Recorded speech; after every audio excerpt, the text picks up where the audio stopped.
Ladies and gentlemen, on the 10th of May, in the morning, even as we were getting into a huddle to wargame the events of the previous night, a routine exercise, I received a message on hotline from my counterpart in Pakistan seeking my willingness to communicate.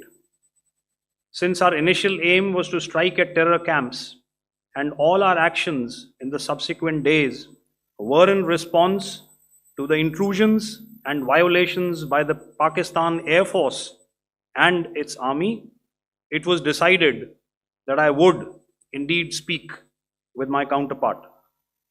You are already aware, I've seen it being covered on national television, that my communication with the Pak DGMO was conducted at 15:35 hours yesterday and resulted in cessation of cross-border firing and air intrusions by either side with effect from 1700 hours 10th of May after he proposed that we cease hostilities.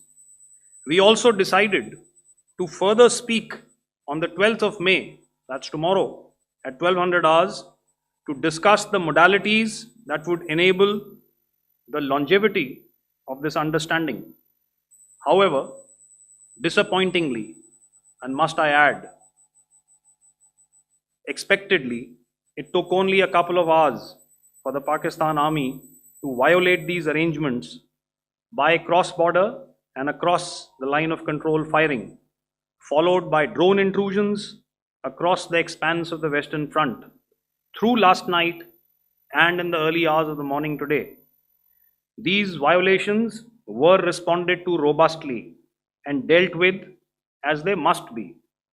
We have earlier today sent another hotline message to my counterpart highlighting these violations of the understanding between the DGMOs on the 10th of May and our firm and clear intent to respond to these fiercely and punitively, if repeated tonight, subsequently, or later.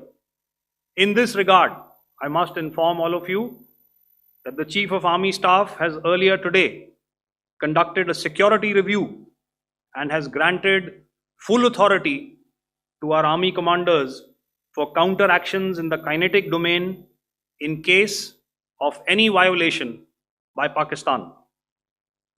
In the end, I pay my solemn homage to my 5 fallen colleagues and brothers from the armed forces and civilians who have tragically lost their lives in Operation Sindoor.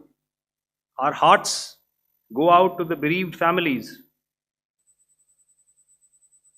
and we express our solidarity to them in this lifetime and beyond at this grave juncture in their lives. Their sacrifices shall always be remembered and spoken of in glowing terms by a grateful nation. We have thus far, ladies and gentlemen, exercised, and my colleague Pramod highlighted this, immense restraint, and our actions have been focused, measured, and non-escalatory. However, any threat to the sovereignty, territorial integrity, and safety of our citizens will be met with decisive force. Jai Hind.